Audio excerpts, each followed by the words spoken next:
Chers amis téléspectateurs, chères téléspectatrices, merci d'être avec nous, de passer ce moment tous les jours et merci de votre fidélité sur C8.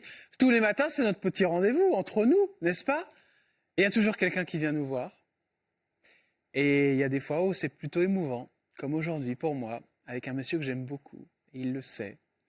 Bonjour Guy Carlier. C'est réciproque et ce n'est pas qu'émouvant. J'espère qu'on va s'amuser, qu'on va rigoler. La vie. On a 45 minutes pour tout se dire. 45 minutes. Ouais. Vous n'étiez pas au courant de l'horaire? Non.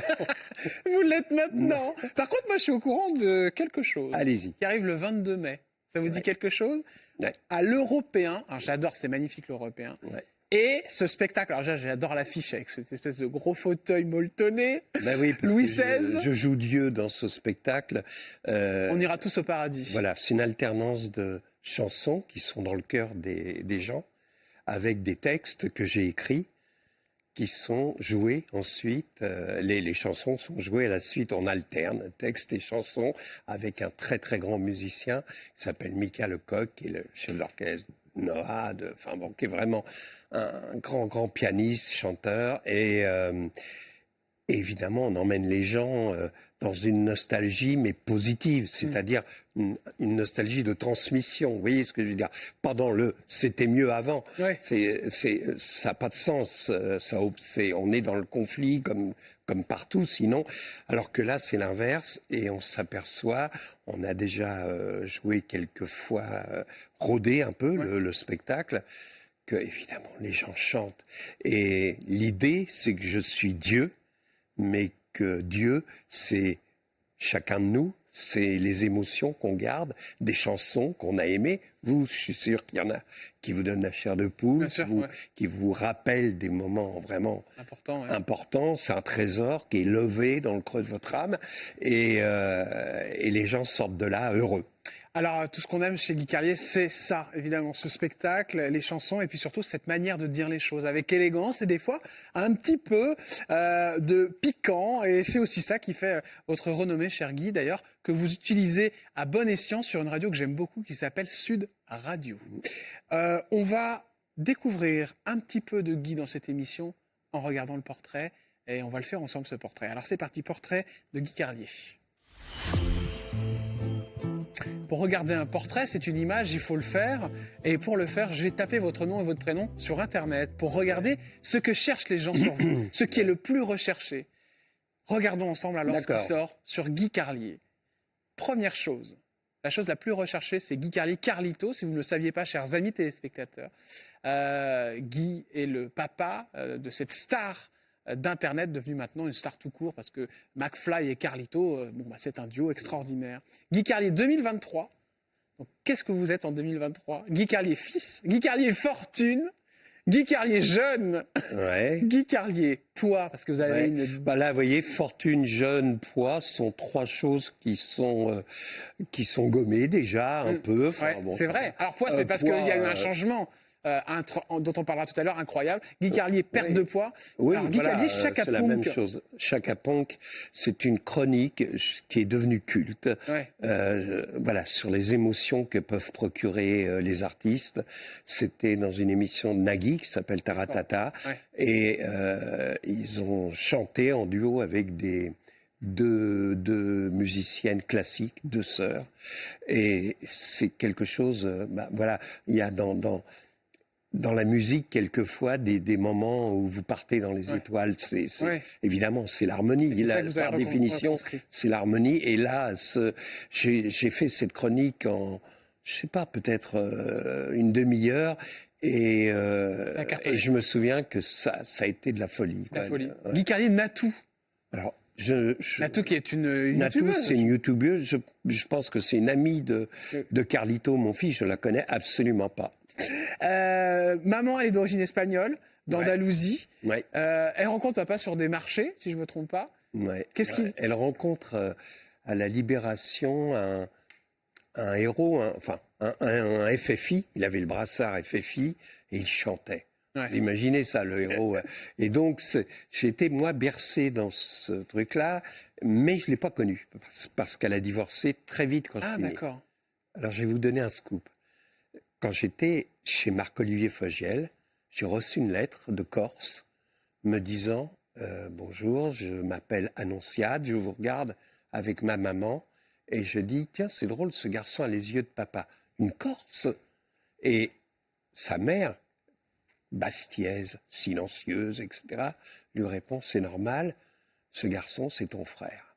Et en fait, ce qui se passait, c'est que mon père batifolait, ma mère allait au commissariat déposer des mains courantes, abandon de domicile, et elle est tombée amoureuse du commissaire et de l'inspecteur. Et lui n'attendait que sa mutation en Corse, où il avait une promise déjà. Et ma mère a dit, mais c'était un tellement bel amour qu'elle lui a dit, je veux qu'on ait un enfant. Et donc ma mère m'a élevé toute seule. Et s'il n'y avait pas eu la télé, si j'avais pas eu cette lettre de Corse, je ne saurais pas que j'ai cette sœur Annonciade qui va venir à la maison. D'ailleurs, prochainement, on se voit régulièrement. D'accord, vous allez la voir. C'est génial. D'accord, ok. On se connaît, on se voit, je vais encore... Enfin, vous ne saviez pas que vous aviez une sœur? Vous l'avez appris grâce à la télé? Je ne savais pas que mon père était corse. Il s'appelait Jérôme Albertini. Alors, elle a pu vous parler de votre père, du coup, votre sœur, un peu plus que ce que vous en avez connu? Mais lui, si vous voulez, ne pouvait pas, dans les années 50, il avait une fiancée en Corse, il ne pouvait pas revenir là-bas avec une femme divorcée. Double vie, dire je romps mes fiançailles. Bien sûr, c'était Donc il a été clair avec ma mère et ma mère a décidé ça. Et ils ont juste échangé une lettre par an. Sa femme était au courant de relation épistolaire. Ça a été clair. Elle a dit j'interviendrai pas. Et elle lui a envoyé. Ils s'envoyaient une lettre par an pour faire le point de leur vie. Papa, pourquoi vous ne l'avez pas connu longtemps? Il est décédé, c'est ça? Non, il est parti. Ma mère a divorcé. C'était enfin, voilà, il abandonnait le domicile, il partait 3 jours. Mais vous, alors, vous avez essayé de le retrouver? Oui, j'ai essayé de le retrouver parce qu'au début, je pensais que c'était vraiment lui, mon père. Et ma mère faisait une espèce d'obstruction et je ne comprenais pas pourquoi. Elle disait, cet homme n'est pas intéressant pour... Mais bien sûr, parce qu'elle savait que ce n'était pas mon père. D'accord. Alors du coup, vous avez vécu avec quelqu'un que vous pensiez être votre père? Non, parce que ma mère était toute seule. D'accord, parce qu'il y a eu un beau-père dans votre vie très important. Il y a eu un beau-père, un sœur marié. Un sœur marié avec un beau-père qui me détestait. Ça a été très pénible. Et du coup... la figure paternelle, elle est compliquée. Elle est absente complètement de ma vie. Et ça, c'est le drame de ma vie, mais vraiment, c'est que j'ai reproduit ce schéma-là avec mes fils. C'est-à-dire, sauf que j'essayais d'être présent, mais j'étais incapable d'être père. Je n'avais pas d'exemple. Je savais pas comment bien sûr. Et bien, on comprend mieux les choses aujourd'hui. Voilà. Et je pense que je les ai fait souffrir. Et si, je ne suis pas donneur de leçons, mais vraiment, contre la télé, contre l'ersatz de célébrité et tout ça, j'aurais tout donné pour avoir une vie où je puisse construire mes fils. Je leur ai donné. Évidemment, il y avait l'amour. Quand je les voyais, je leur donnais ce que je pensais être mes valeurs. Il se trouve que Carlitos, sur le plan de l'humour, sur le plan de l'écriture... Alors, on y reviendra sur Carlito. On va y revenir dans un second temps. Mais sur le reste, ils sont complètement... inconstruit, j'allais dire déconstruit, mais... Alors c'est parce que vous aussi, vous n'avez pas été construit. Voilà, j'ai absolument pas d'image de père. Et j'ai l'ami de ma mère, une amie de ma mère qui est très âgée maintenant, que je vois souvent, qui me dit, tu sais, quand tu étais petit, elle m'emmenait promener dans Paris, et elle me dit, tu me disais tout le temps, mais il est où mon papa? C'est marrant ça, J'avais 3 ans, 4, je comprenais pas. Et vous savez, l'épreuve terrible à l'école, quand vous faites la demi-feuille, nom des parents, profession, etc. Donc, profession du père, je mettais néant. Évidemment, ça veut dire quoi, néant? Je n'ai pas de papa. Mais ton papa, tes parents, ton papa est décédé. J'ai pas de papa. C'était parti. Voilà. Le beau papa, à quel moment vous allez sentir que ça va pas le faire? Au début, 1 heure après qu'on se soit rencontrés. Qu'est-ce qui se passe? Il rencontre ma mère un dimanche. Elle me dit, il y a un monsieur qui va venir. Il a une voiture et il va nous emmener en forêt de Saint-Germain. D'accord. J'avais 6 ans. Et on va effectivement en forêt de Saint-Germain. Et il avait un fils, lui, qui était très cool avec moi, qui est devenu, on va dire, mon beau-frère par alliance. Ouais. Bon. Et mes parents s'en vont dans la forêt, flirter probablement. Ouais. Et nous, on reste près de la voiture. C'était une traction et il y avait de la buée. Et je venais d'apprendre à écrire. Et je voulais montrer à ce garçon que je savais écrire mon... Sur la vitre? Sur l'aile. L'aile, vous voyez, d'accord. l'aile. Ouais. Et à ce moment-là, ils reviennent. Et cet homme dit à ma mère, ah oui, mais il ne faut pas qu'il mette ses crottes de nez sur la voiture. Et je me suis dit, voilà, je vais être son ennemi. J'ai senti que je représentais pour lui un homme que ma mère avait aimé. Ah, d'accord. Ah ouais, ça va beaucoup plus loin que je... Bah oui, forcément. Forcément. Et ça a été terrible, quoi. Qu'est-ce qui a été le pire avec lui? Le mépris. C'est-à-dire qu'en fait, ça a accentué ma solitude. J'avais non seulement pas de père, mais je m'isolais le plus possible. Ouais, parce que, en plus, je voulais pas qu'il y ait de tension entre ma mère et lui, à cause de moi. Ouais. Vous voyez? Parce que je voulais pas que ma mère... Donc, je m'écrasais. Je m'écrasais, il était injuste avec moi, il le savait, il jouait de ça, c'était très pervers. Et moi, je disais rien à ma mère parce que... Elle s'en rendait pas compte, votre mère? Non, je ne sais pas. Mais un jour, j'ai eu ma revanche. J'avais 20 ans et j'avais mon grand-fils. On va déjeuner chez eux. Les choses s'étaient normalisées. Sûr, il avait vieilli, etc. Je vais déjeuner chez mes parents avec mon fils dans le Couffin, là, je me souviens. Et il refaisait le passé, comme une famille unie. Vous voyez, bien sûr, une maison dans la prairie. Ouais. Et là, je m'étais juré, quand j'avais 8 ans, de lui faire payer un jour. Et là, j'avais donc 20 et quelques années, j'étais en fac, je me suis levé et je lui ai dit, mais tu crois que j'ai oublié? Tu crois que j'ai oublié? Tu sais bien que c'était pas ça. Et là, je lui ai tout balancé. Ma mère était suffoquée. Il y avait des amis qui étaient là. Tout le monde était Ils étaient encore ensemble avec votre mère et lui? Ma mère et mon beau-père, ouais. Était encore avec lui? Ouais, il est décédé peu de temps après. Et vous l'avez carrément tué avec cette histoire. Non. Et voilà, et on est parti avec le Couffin, le bébé, et j'étais content d'avoir réglé mes comptes avec mon enfance. Il a eu quelle réaction, lui? Estomaqué? Ouais, estomaqué. Ouais. Il s'est dit... Il comprenait... il disait, oui, mais non... il essayait d'amoindrir le truc. Il savait très bien. Qu'est-ce que recherchaient tes spectateurs sur Guy Carlier? Eh bien, forcément, quand on connaît Guy Carlier, on a été extrêmement étonné de cette perte de poids fulgurante, impressionnante. Et c'est ce qui tombe, perte de poids, cher Guy. Et ça, c'est vrai qu'on ne peut pas dire que vous n'en avez pas parlé. Et je trouve que c'est quand même un beau message pour tous les gens qui ont envie de perdre du poids, parce que c'est pas facile. Et c'est quand même très central au niveau de votre vie. Parce que forcément, moi qui tout petit vous regardais sur... on n'est pas couché. Non, c'était pas on n'est pas couché. Pas plaire à tout le monde. Pas plaire à tout le monde, mais vous savez plus où vous étiez. Forcément, je vous reconnaissais. Je disais, ah mais oui, Guy Carlier, c'est monsieur qui est fort, qui est... De toute façon, le poids, c'est terrible dans cette société aujourd'hui. C'est très compliqué. Vous allez aller jusqu'à 250 kilos. J'ai vu ça. Et puis alors là, il n'y a pas de problème. Il n'y a pas, surtout à ce moment-là, il n'y avait pas de... Les gens étaient d'un cynisme incroyable, d'une grassophobie. On s'en fout. Le gros, vous voyez ce que je veux dire? Je me suis... Des choses, enfin, fallait dire un homme de couleur, mais vous pouviez dire un gros tas de merde. Vous voyez ce que je veux dire? La différence entre le racisme, c'est une forme de racisme, c'est une forme d'ostracisme. Et là, ce mec que vous voyez là, il disait, aimez-moi quand même. Oui, bien sûr. Et ce qui est terrible, vous le savez très bien, je pense que vous n'êtes pas dupe, vous savez très bien que les gens vous aiment. Parce que vous êtes là, vous essayez de donner le meilleur. Moi, je faisais le con. Vous étiez exceptionnel sur l'émission. J'essayais de donner le meilleur. Et donc, ils vous disent, on oublie que t'es gros. ils me disaient ça. C'est terrible, et ça. ils arrivaient même à me dire, on t'aime, on t'aime. Et des femmes me disaient ça. Et si vous voulez, vous ne vous aimez pas. Donc ça n'a pas de sens. Et en fait, mon fils, Carlito, pour parler de lui, il a vécu ça. Il a vécu, il en avait rien à foutre que le public m'aime. Lui, ce qu'il voyait, c'est que le soir, il avait mon image devant lui.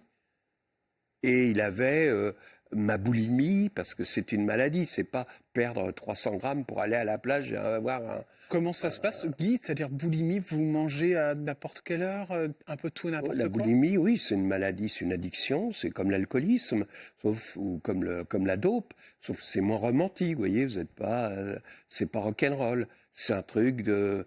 D'ailleurs, c'était à l'époque essentiellement féminin, les bouquins étaient écrits au féminin. C'est vrai, c'est vrai.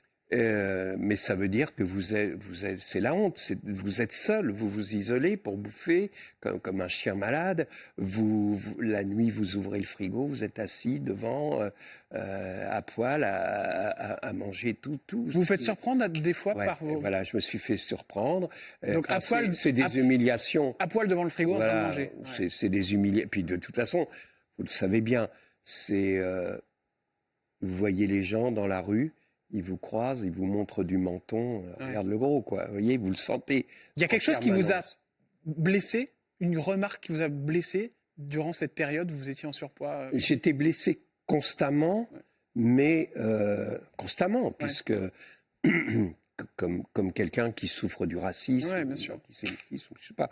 Mais j'étais blessé constamment, mais parallèlement, il y avait tous ces gens qui vous aimaient parce qu'ils vous voyaient à la télé. Qui me disaient, mais on t'aime. Et finalement, il arrive un moment où ça prend le pas sur le truc. Mais vous n'êtes pas dupe, parce que vous ne vous aimez pas. Évidemment. Évidemment. Est-ce qu'il y a des quantités qui vous ont... qui sont choquantes, des choses, ou de nombre de barres chocolatées, ou des choses qui vous ont marqué dans cette période compliquée, Guy Carlier?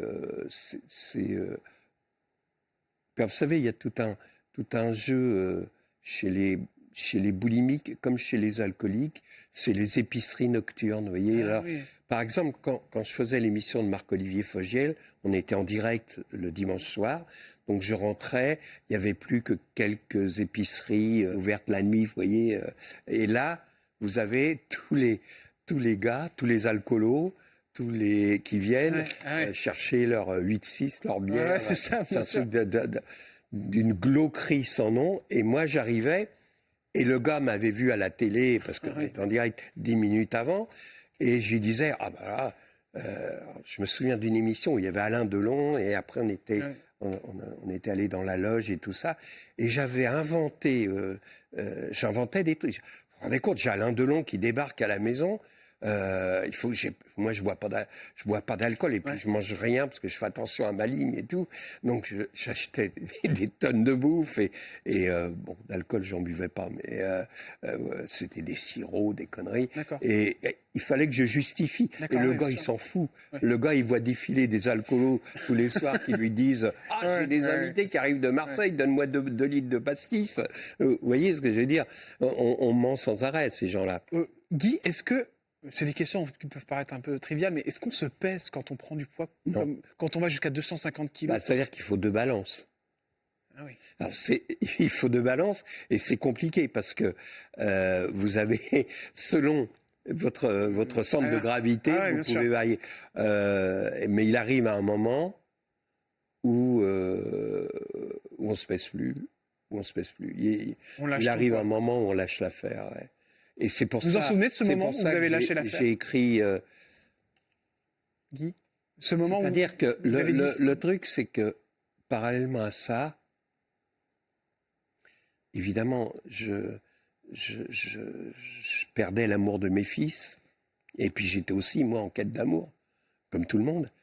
Et vous pouvez pas, même si quelqu'un, j'arrivais à être séduisant, ce qui est aberrant. Mais par la popularité, mais c'était inconcevable que je puisse vivre avec quelqu'un comme ça. Et donc, il arrive un moment où vous dites, je rencontrerai jamais la personne qui me sauvera, et voilà.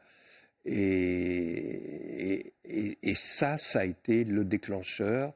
Ça a été la rencontre avec quelqu'un qui m'a aidé et que j'ai aimé à un point où c'était soit j'allais très vite mourir, soit je vivais une histoire d'amour. Très jolie. C'est Joséphine Gare? C'était elle, mais en plus, c'est quelqu'un avec qui j'ai un fils, Antoine. Vous voyez, là, c'était le début, j'étais encore très gros. Et c'était à Roland-Garros. Elle va vous dire d'arrêter Joséphine Dard, qui est la fille Joséphine Dard, qui est la fille Frédéric de Dard. Frédéric Dard. Et oui, elle m'a évidemment beaucoup aidé. Et puis surtout, on a eu un fils, Antoine, lié à San Antonio, qui a 17 ans maintenant. Mais je crois qu'on était plus fait pour être frères et sœurs. Et on a gardé cette relation-là. Et j'ai rencontré quelqu'un avec qui je suis marié, qui m'a sauvé vraiment la vie. C'est une femme qui est médecin, qui est quelqu'un... Pneumologue, c'est bien ça? Oui, mais qui est quelqu'un d'une... Christine. D'une pureté. Et donc, au début j'ai eu du mal parce que c'était comme si j'étais le petit enfant qu'on dressait. Bien sûr. Et elle a tenu ce truc-là. Ça a été, c'est Christine. Donc vous êtes quand même beaucoup plus en forme aujourd'hui, Guy, que sur cette photo. Parce que là, sincèrement, sans être... Mais là, cette photo, elle fait peur. Hein. Là, vous êtes trop maigre. Là, vous êtes vraiment... Vous êtes dévisagé. D'ailleurs, il y a un moment où vous avez trop perdu, Guy Carlier. Oui, c'est vrai. Il y a un moment où vous ne deviez pas peser lourd. Vous passez... C'est terrible. Voilà, le truc, c'est l'équilibre. Tout est question d'équilibre. Vous êtes passé de 250 kilos à combien, Guy Carlier, au minimum de votre poids? Une petite centaine, quoi. D'accord. Vous avez perdu 150 kilos? Oui, plus, un peu plus de 150. Comment on perd 150? Quand j'ai écrit le bouquin, j'étais à moins 125. Comment on perd 150 kilos? Là, à ce stade-là, il faut... faire une opération qu'on appelle une sleeve, qui est une réduction de l'estomac. Ça fait mal? Non. Non, pas mal. Vous l'avez toujours aujourd'hui? On l'enlève jamais? Oui, puisque vous l'avez toujours, puisqu'on vous réduit l'estomac. D'accord, je pensais que c'était juste un petit anneau et après on pouvait l'enlever. Non, ça c'était c'est avant ça. Et bon, puis ça marche plus ou moins bien, mais ça c'est très efficace. Le truc, c'est qu'il faut être psychologiquement prêt à accepter ça, à pas basculer dans l'excès inverse. Ah oui, c'est ça. Vous voyez, il y a tout un... Vous vous êtes fait peur quand vous avez trop maigri, Guy? Les gens vous le disaient, Guy, t'es trop maigre? À un moment, je me suis fait peur, oui. Je me disais, mais c'est pas possible, ça va pas recommencer de l'autre côté, quoi. Oui, je vais pas devenir anorexique. Donc, non, mais je me disais... voilà, je suis mal dans ma peau, donc je le suis dans tous les... Enfin, vous voyez, quelle que soit la circonstance, en fait, c'est qu'un effet de mon mal-être. Il y a des amis qui vous ont alerté sur votre grosse perte de poids? C'est Christine qui m'a aidé. Votre femme, qui vous a aidé, qui était très importante pour vous. Et c'est pareil, au début, c'était tendu parce que j'avais l'impression d'être un petit enfant. Et en fait, elle a joué un rôle aussi de père. Oui, c'est une histoire. Il y a l'amour et puis il y a aussi... Il ne faut pas qu'il y ait trop de copinage. Il a fallu qu'elle construise ce qui n'avait pas été construit. Mais je pense, j'en ai parlé beaucoup de ça, j'en tire aucun motif de fierté. Simplement, je suis heureux. Vraiment, je suis heureux. Je crois que j'ai jamais été aussi heureux de ma vie. Actuellement, une exception près dont on parlera si vous voulez, mais juste après, sur le reste, voilà, je suis heureux, mais il est tard. Il est tard, mais vous êtes là et en forme. D'ailleurs, vous avez eu des soucis de santé, cher Guy Carlier, autres soucis de poids. Ça entraîne quoi derrière? C'est des soucis pour se mouvoir, aller dans la salle de bain? Non, là, oui. Donc, voilà. Tout ça, c'est... Non, mais je pose des questions qui peuvent... 250 kilos. Qu'est-ce qui change? Disait Depardieu, j'ai pété les chiottes. Enfin, voyez. Ah oui, ce genre de truc. Moi, j'étais obligé, je me souviens, j'étais obligé de pencher presque en position lit le siège de ma voiture parce que sinon je klaxonnais en permanence avec mon ventre. C'est limite comique, quoi. Il y a sans arrêt des choses, des humiliations. Il y a tous les trucs. Les ascenseurs, c'était terrible. Il y a Roux Combalusier, messieurs Roux et Combalusier. Vous savez, la petite plaque en cuivre. 3 personnes, 225 kilos, donc des mecs de 75. Ouais. Bon, vous, tout seul, vous êtes à 250. Donc vous lui faites exploser son truc à Roucombalusi. Donc voilà, maintenant j'en ris, mais évidemment, sûr, c'était vraiment... il y a l'histoire du mont charge aussi, je crois. Des humiliations quotidiennes. Voilà, pour aller à la radio, par exemple, j'avais une stratégie. Je garais ma voiture à France Inter, tout près de l'entrée où il y a les instruments de musique et tout ça, derrière un espèce de dépôt, mais qui donne sur le studio avec un étage. On descend les pianos à queue et tout ça avec un monte-charge. Et je descendais au studio par le monte-charge des pianos à queue. Parce que les ascenseurs... c'était trop... On va se retrouver dans un instant sur C8 avec évidemment une émission qu'on a adorée, que j'ai adorée, parce que vous comptez beaucoup dans mon enfance. C'est évidemment On ne peut pas plaire à tout le monde avec Marc-Olivier Fogiel. Générique, ça vous rappelle le travail? Vous étiez génial. Ça me rappelle un rituel. Ouais. Marco venait me chercher et on regardait la fin du journal de Claire Chazal, sur France 3, et qui est son amie. Et puis on parlait dans la loge, on se faisait maquiller et ensuite on allait derrière le plateau, on entendait la chauffeuse de salle, c'était vraiment un grand moment. Et là, le moment où on se serrait dans les bras avec Marco en disant que la force soit avec toi, avant de rentrer sur le plateau. Et de partir pour 2h30 de direct. De direct, dont on va parler dans un instant, juste après une petite courte page de publicité. Chers amis, on revient et on parlera évidemment de Carlito. Je crois que ça vous tient à cœur. Votre fiston, c'est pas facile en ce moment. On va en parler. Et évidemment, c'est peut-être le moment aussi de dire des choses, peut-être se dire quelques petites choses. À tout de suite sur C8. On revient avec Guy Carlier.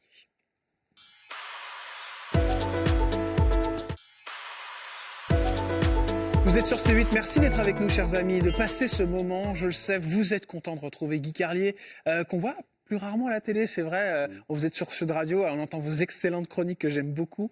Et vous êtes aussi, évidemment, connu pour cette émission qui s'appelle On ne peut pas plaire à tout le monde avec l'excellent Fogiel. Juste avant d'aller sur votre parcours télé, je voulais quand même qu'on axe cette émission sur un point qui vous tient à cœur, je pense, c'est votre fils, Carlito, parce que vous avez... mes 3 fils. Vos 3 fils, pardon, il y a Stéphane, Raphaël et Antoine. Carlito, eh bien, c'est Raphaël, c'est bien ça. Et il fait partie d'un duo qui a explosé aujourd'hui en télé, enfin sur YouTube. C'est des stars, hein, vous en parlez d'ailleurs vous-même, vous êtes étonné, vous avez même peur pour lui, parce que ça prend des proportions hallucinantes quand il se promène. C'est comme un groupe des Beatles quand ils se promènent. Oui, c'est ça. J'étais allé le voir en Suisse, il y avait un gala à Genève. Et quand je suis passé à la caisse pour demander un pass qu'il avait mis à ma disposition, il y avait des gamines. On dit, le père de Carlito. Et c'était comme les filles, les fans des Beatles. Bien sûr, Et j'ai peur pour lui, bien sûr. Encore aujourd'hui? Ouais, j'ai peur. Mais vous avez peur de quoi, Guy? Je sais pas, c'est quand même, ça doit être une pression terrible. Mais il est fort. Il a une force que j'ai pas. C'est très étonnant. C'est très étonnant parce que mon grand-fils, qui est auteur, Stéphane, a la même sensibilité que moi. Et Raphaël est quelqu'un qui a une force incroyable. Hein. Il parle de vous, notamment dans les vidéos. C'est assez rare, mais quand il prend la parole, il le fait. Et il joue le jeu notamment sur sa chaîne YouTube, entouré de ses amis. C'est peut-être plus facile pour parler des problèmes qu'il a eu vous concernant. On en parlait juste avant la pub. Le poids, 250 kilos, c'est pas facile d'avoir un papa. Et vous vous en voulez aujourd'hui, Guy, vous le dites. Ça a créé une rupture dans cette relation. C'est pas forcément facile pour vous et encore moins pour lui. Regardez, quand il en parle, ses prises de position sont rares concernant son papa, vous. Et je voulais vous montrer ce petit extrait pour qu'on en parle ensemble. Il parle évidemment de vous. Lui, je pense qu'il est honnête, franchement je le crois. Mais oui, qui croit que moi ça passe crème. Sûr. Ça sent carrément. Et c'est pour ça que je lui en veux. Mais il est honnête, il le décrit. Oui, bien sûr. Je dis mais mec, comment tu captes pas? Et le mec il s'éclate la gueule. Et du coup par contre c'est vrai que quand tu prends du recul, c'est burlesque, on dirait un cartoon. Flac, ça n'existe pas dans la vraie vie. Enfin, vous avez jamais vu ça, un mec de 250 kilos. Enfin, déjà, est-ce que vous avez déjà vu quelqu'un de 250 kilos? C'est un Pokémon légendaire, mais pas dans le bon sens. Il tombe dans un boulevard et toi t'es là. c'est fou. Et au fond, après, bon, t'as vu, j'ai compris, d'où les vannes sur la chaîne et tout, que, mec, en fait, t'es là, je lui ai jamais dit, même quand on s'est vu, je sais pas si je lui ai dit, parce que c'est un peu méchant, mais t'es un peu en mode, au fond de toi, guéris-toi quand même avant de me gérer. En gros, j'aurais bien aimé ça. C'est ça qui se passe. Il y a un registre très intime. Je pense pas qu'il va y aller, que je peux pas vous dire, mais qui est dans ma tête, c'est Seven. Des trucs sur quand on vivait ensemble dans la maison, 250 kilos. Il ne peut pas se lever, il peut pas faire les choses. Alors, ce que je comprends pas, moi, dans cet extrait, c'est que c'est pas de votre faute, Guy Carlier, si vous avez pris du poids. J'arrive pas à comprendre comment votre fils peut vous en vouloir. Excusez-moi, mais je comprends pas ça. Je pense que l'image était, il le dit, l'image était insupportable. Je sais pas, peut-être que j'aurais réagi de la même façon. Mais là où est le malentendu, c'est que moi, cette époque-là, je l'ai vécu en me disant, il est comme les autres qui disent qu'ils m'aiment quand même, parce que lui, il sait que je l'aime. Il sait qui est le vrai Guy Carlier à l'intérieur de Stade Grèce. Et donc, il n'y a pas de problème. Et on riait ensemble. Je veux dire, il n'y a jamais eu de tension. On ne s'est jamais engueulé. Et là, ce qu'il vient de décrire, on est sur un boulevard, on marche côte à côte, je glisse, je tombe. Et je n'arrive pas à me relever. Et il est là, et c'est très humiliant. Mais on arrive, j'essaie d'en rire, et ça devient un gag. Et à chaque fois qu'on passait en voiture devant ce boulevard, il me disait, t'as pas oublié. Et moi, je rappelais un autre truc, une connerie qui lui était arrivée à un autre endroit, un peu plus loin. Donc on avait nos 2 points de repère de la honte, qui n'avaient évidemment aucun rapport. Mais cette chute-là, évidemment que ça devait être terrible pour lui. Mais évidemment que quand je l'emmenais à l'école, je le laissais à 2 rues de l'école, et on n'en a jamais parlé. Jamais. Mais à quel moment il y a eu une rupture avec votre fils? Parce que vous me dites que c'est très étonnant, parce que quand il est devenu connu. Ce qui s'est passé, c'est que on s'est beaucoup vu à l'époque de Joséphine, de mon mariage. Enfin, on n'en a jamais parlé. On n'en a jamais parlé. Et ensuite, moi, vraiment, je suis tombé de l'armoire qu'il ait souffert autant. Et je crois qu'il a souffert autant. Il vous le dit d'un coup? Il vous dit, un jour, il vous le dit, papa, j'ai souffert? Il le dit quand il est célèbre, parce qu'il avait besoin de le dire. Je pense mais est-ce qu'il vous le dit à vous, il a dû avoir peur de me le dire. D'accord. Je pense. Et moi, j'étais là. Mais oui, mais il y avait de l'amour, Raphaël. Il dit, oui. J'ai dit, oui. Puis on déconnait tout le temps, on riait. Oui, puis il y avait la musique et tout ça. Ça vous touche ce qu'il dit là, sur la vidéo, Guy? C'est quelque chose qui... Non, ça me touche, ça me bouleverse, parce que c'est la vérité. Et effectivement, il y avait chez moi probablement... j'étais pas fini pour les raisons dont on a parlé tout à l'heure. Je savais pas être père, donc j'étais immature. Et je pense que quand on est immature, c'est difficile d'être père. Je pense qu'il devrait y avoir une limite interdite. Il dit dans la vidéo d'ailleurs, il faut savoir quand on est père, parce qu'on peut faire des conneries quand on est papa. Il faut pas faire un enfant comme ça. Il le dit après par la suite. Mais en plus, Raphaël, il est pas venu comme ça. On l'a. C'est un enfant vraiment de l'amour. Bien sûr, vous voulez, c'est pas un accident. Non, mais c'est pas un accident. Et puis. Guy Carlier, comment sont vos relations? Et on avait une complicité. C'est ça qui m'a surprise, c'est qu'on avait une complicité dans l'humour, dans la musique, dans la psychologie des gens, voilà. Bon, et comme avec son grand frère d'ailleurs, et tout ça s'est écroulé. Dans moi, je m'étais dit il a compris que j'étais malade, je m'en suis sorti. Ça s'est écroulé d'un coup. Et tout s'est écroulé parce qu'il a souffert. Guy Carlier, aujourd'hui, votre fils s'est marié. Il a même des enfants. Il a 3 enfants. 3 enfants. Quelle est la nature de votre relation avec lui aujourd'hui, Guy, avec Carlito? Elle est apaisée, je dirais. Je pense qu'il lui faut du temps. Encore aujourd'hui? Oui. Même à son âge? Oui, je pense qu'il lui faut du temps pour... je pense qu'il doit y avoir des images du passé. Vous voyez, je vous parlais du frigo et tout ça. Des images dont il parle, qu'il sous-entend là, qui sont, voilà, c'est un film d'horreur, quoi. Et, et ça, c'est gravé dans son esprit. Ouais. Ça doit s'effacer peu à peu. Et puis surtout, moi, je suis demandeur. J'arrête pas. Vous demandez vers lui, vous lui envoyez des messages. Oui, on s'écrit. On n'est pas du tout fâché. Non, non, bien sûr. Mais par exemple, il passe pas comme ça à la maison. Tiens, j'avais envie de te voir. Ouais, d'accord. J'ai beaucoup de mal à le voir. Mais il n'y a pas un rejet violent. Okay. Pas de... Ça va quand même un peu mieux depuis quelque temps. Oui, il n'y a pas de... Il n'y a pas de tension, mais il y a le passé. Si vous pouviez lui passer un message face caméra là maintenant, vous lui diriez quoi, votre fils Mais je crois qu'il sait l'essentiel, c'est-à-dire que, vous voyez, j'ai toujours pensé que c'est intouchable, l'amour d'un père pour un fils. Bien sûr, ouais. À moins d'être tordu, mais donc je lui ai dit d'ailleurs quand il m'a dit tout ça, j'ai dit mais Raphaël, il y avait l'amour. Il me dit oui. Je dis, il y avait les délires, il y avait la complicité, il y avait... Oui, mais il y avait ça. Donc, je ne peux pas lui dire comme message, il y avait l'amour. Il le sait. Bien sûr qu'il le sait. Ce que je veux lui dire simplement, c'est que c'est l'échec de ma vie. Et je voudrais dire aux parents, de tout à l'heure, on a parlé du poids. C'est pas du tout un truc racoleur que vous avez fait. C'est pour les gens qui sont tout seuls et qui sont chez eux là en ce moment, qui vous regardent et qui sont en train de bouffer des chipsters et qui sont en train de se gaver et parce qu'ils sont mal, parce qu'ils ont un problème dans leur vie, parce que... Je voulais que ce soit important qu'on en parle dans cette émission parce que vous êtes... Et c'est pareil pour les... C'est pareil pour les enfants. Et vous représentez la personne qui s'en est sortie, c'est ça qui est important dans le message de cette émission. Oui, mais pour les enfants, pour le poids, c'était faisable.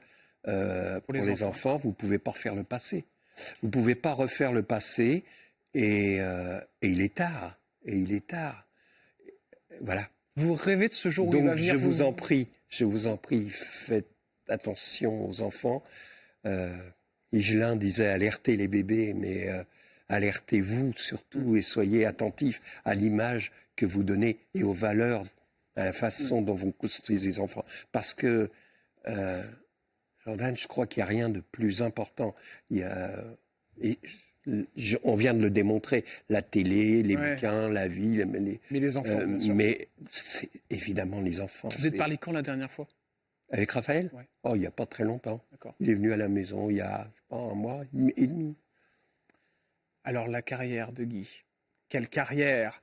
Évidemment, on ne peut pas plaire à tout le monde. Avec un monsieur, Marc-Olivier Fogiel, on se souvient tous de ces soirées exceptionnelles.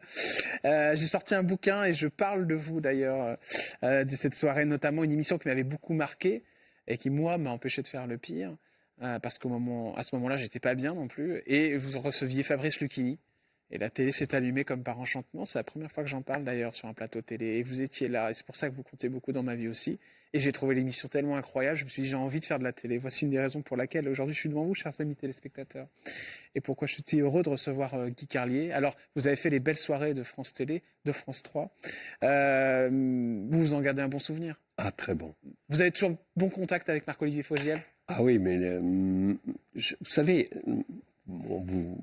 il est à BFM, enfin, il a sa vie, on a chacun nos vies, mais on est intouchables l'un pour l'autre. C'est-à-dire qu'on s'envoie de temps en temps un message en disant une connerie, mais qui prouve qu'on est intouchable, quoi.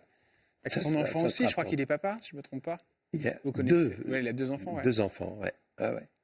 2 enfants, et je me souviens... on était après la télé, on a fait les matinales d'Europe ensemble, et je me souviens du moment où il a quitté la matinale parce qu'il ne pensait plus qu'à ça. C'était un tel désir d'être père. Il est parti en pleine saison. Il est parti au mois de mars, je crois, et je me souviens qu'on était en délocalisation à Rennes, et il est venu m'annoncer ça.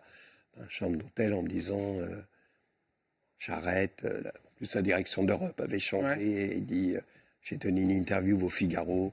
J'arrête, je ne pense qu'à ça. Je vais être papa. Ouais. Alors, dans Guy Carlier, dans le bocal, il y avait pas mal de choses qui étaient très intéressantes, et notamment par rapport aux personnalités. Vous n'y alliez pas de main morte, et vous allez vous faire des ennemis. Alors, la première, je crois, c'est Evelyne Thomas. Oh, c'est tellement dérisoire. Ouais. Mais c'était assez drôle parce que c'est le fait qu'elle soit en Marianne, c'est ça qui vous amusait. Je crois que vous vous amusiez beaucoup avec ça. Et vous avez quand même pas mal. Mais elle était bonne joueuse. Ouais. Elle était bonne joueuse. Je crois que la pire, ça a été Elisabeth Tessier. Ah, ça a été ça Elisabeth tombe bien Tessier. parce que je l'ai reçu, Guy. Ah bon? Et j'ai pas pu m'en empêcher. Il a bien fallu que je lui parle un petit peu de vous. Vous voulez regarder la séquence? C'était il y a quelques mois. Sur C8, bien évidemment. Allez, on réagit ensemble juste après. Regardez. C'est Guy Carlier. Vous êtes... Oh, il me donne des boutons. Enlevez cette photo. Ah ouais, c'est vrai à ce point-là. Oh. Et pourquoi? Alors c'est vrai qu'il souvent, mais il vous a aussi amené un petit peu de notoriété entre guillemets. Ça va pas vous Écoutez, faire, mon ça. cher Jordan, de toute façon, dès qu'on devient connu, on a forcément aussi des gens qui vous agressent, qui vous reçoivent pas, qui vous acceptent pas. Et surtout quand on pratique une profession comme la mienne, qui n'est pas comprise, donc elle est agressée. Vous comprenez? On agresse toujours ce qu'on ne comprend pas. Mais est-ce que vous avez compris pourquoi Guy Carlier, il n'adhérait pas du tout à ce que vous faisiez comme ça? Peut-être parce qu'il avait 100 kilos de trop, Qu'il était mal dans sa peau? C'est ce que vous voulez tout dire? simplement. Ouais. Mais je ne sais pas, j'ai aucun... D'abord, je ne sais pas, il existe encore? Ah oui, il est toujours vivant, oui, bien Ah sûr. bon, bah, tant mieux pour lui. On sent la bonté de cette femme dans ses yeux. Moi, j'ai été choqué quand elle m'a dit ça. Parce donc, voilà, la on sent que vous lui avez fait mal aussi. La grossophobie, tout de suite. C'est de la grossophobie, ça, Guy Carlier, entre nous. Pardon? Oui, c'est de la grossophobie, ça. Parce qu'il avait 100 évidemment. kilos de trop. Moi, je comprends qu'elle veut dire que vous étiez malheureux. Non, mais... non, évidemment que non. Évidemment que non, mais à chaque fois que tous les humoristes se moquaient de ses prévisions, le 11 septembre surtout, prenez l'avion, faites des voyages, toutes les conneries qu'elle a pu raconter. Et là, surtout, elle m'a fait un procès suite à une émission où je racontais sa relation avec François Mitterrand, dont elle avait parlé, démenti, hein. et elle disait que, elle disait qu'il l'avait consulté pour savoir si la France devait intervenir dans la guerre du Golfe. Vous imaginez?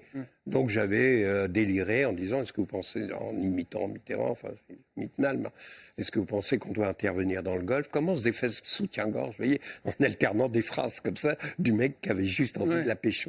Et je suis effrayé par la méchanceté des yeux de cette femme, c'est terrible, cette image-là. Et donc, je pense que, évidemment, c'est une tartufferie, elle a gagné beaucoup d'argent, tant mieux pour elle. Et puis tant mieux, peut-être qu'elle a fait du bien à des gens, j'en sais rien. Mais le truc, c'est que, suite à cette chronique, elle m'a fait un procès qu'elle a perdu. Ce qui prouve bien que c'est une faute professionnelle de ne pas prévoir qu'elle allait perdre le procès. Donc, elle démontrait elle-même que c'était complètement, évidemment, bidon. Vous n'avez aucun contact avec elle aujourd'hui? Non, en plus, j'ai rien contre elle. Les gens avec lesquels j'étais cruel, il y avait ceux qui m'amusaient. C'est pour ça, Evelyne Thomas, c'était pas sur le même registre. Mais Carole Rousseau, ça a été loin. Je crois qu'elle a attaqué. Carole Rousseau, c'est parce que j'ai voulu défendre Stéphane Bern. D'accord. Avec qui vous avez travaillé au Fou du Roi. J'étais au Fou du Roi. Alors là, c'est le truc qu'il faut jamais faire, c'est régler des comptes personnels. Enfin, en l'occurrence, c'était ceux de mon ami. Voilà ce qui se passe. Il travaillait avec elle sur une émission de télé. Et j'arrive un matin au bureau à France Inter et Stéphane avait la tête dans ses bras et il pleurait, il était mal. Et il me dit, elle est vraiment, vraiment odieuse et tout ça. Et du coup, j'ai donné une interview où j'ai fait une chronique terrible sur elle, mais terrible parce que en plus, elle faisait une émission qui s'appelait Scrupule. Oui, je me rappelle de ça, Énergie 12. Voilà, Scrupule. Scrupule, il y avait 100 personnes. Le truc, c'était un bonhomme, un homme qui a eu un accident, qui était complètement paraplégique et tout ça. Et sa femme venait lui demander si elle pouvait coucher avec d'autres hommes, parce qu'il fallait bien qu'elle satisfasse ses désirs. Et sur les 100 personnes, ben, il y en avait 50 qui allaient d'un côté. Enfin, et donc, c'était un sondage comme ça. C'était le pire du cynisme, quoi. Donc, du coup, j'en ai profité pour aller au-delà d'une chronique qui aurait pu être drôle ou voilà, sur cette émission. J'ai vraiment été méchant avec elle. Et elle a attaqué derrière. Comment dit-on? Diffamatoire. D'accord. Et en l'occurrence, ça, je l'ai regretté parce qu'il faut jamais faire ça. Et Stéphane Bern vous a dit quoi derrière? Il vous a remercié de l'avoir défendu? Bah, Stéphane, pendant l'émission, il riait, il était heureux. Je sentais que ça le rendait heureux. Puis c'est pareil, Stéphane, c'est un type avec qui j'ai passé des moments incroyables. J'ai passé 10 ans avec lui à la radio. On s'est amusé, mais comme des fous. Il y a eu aussi Laurent Ruquier qui a compté dans votre vie et qui compte toujours. Les grosses têtes, vous y êtes plus? Non, c'est pas mon truc. J'ai une espèce de retard à l'allumage. C'est-à-dire que Laurent m'a demandé souvent d'y retourner. Oui, si je l'appelais demain, je suis sûr qu'il me dirait oui, on recommence, on essaye. Mais c'est moi qui lui ai dit, je suis pas bon. J'ai la vanne au feu rouge en sortant. D'accord, c'est très drôle. Merde, j'aurais dû dire ça.